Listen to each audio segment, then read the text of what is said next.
সকালটা শুরু হয় খুব চুপচাপ। টেন্টের ভেতরে পাখির ডাকে ঘুমটা ধীরে ধীরে ভেঙে যায়।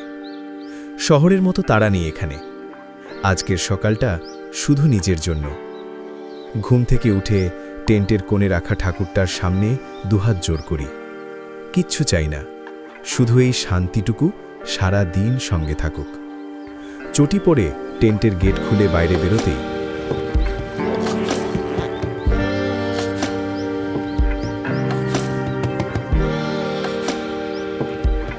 লাল মাটির গন্ধ আর ঠান্ডা হাওয়া একসাথে এসে লাগে মুখে।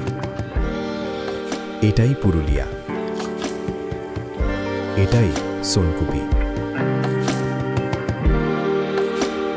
ব্রাশ করতে করতে চোখ চলে যায় সামনে থাকা পাহাড়, গাছ আর খোলা আকাশের দিকে। শহরে যেখানে সকালে মোবাইল স্ক্রিনটাই আগে দেখি, এখানে আগে দেখি প্রকৃতিকে।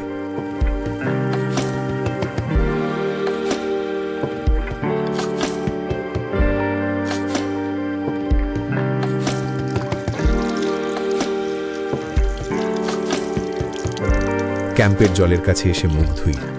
ঠান্ডা জলের ছোঁয়ায় মন নয়, মনের ক্লান্তিটাই যেন সরে যায়। এই শান্ত সকালগুলোই সোনকুপি বাঞ্জারা ক্যাম্পকে আলাদা করে। এটা শুধু থাকার জায়গা নয়, এটা এমন এক জায়গা যেখানে সকালগুলো আপন করে নেয়। যদি কখনো শহরের ভিড়ে দম বন্ধ হয়ে আসে, একটা ভোরের দরকার হয়, তাহলে সোনকুপি বাঞ্জারা ক্যাম্প অপেক্ষায় থাকবে।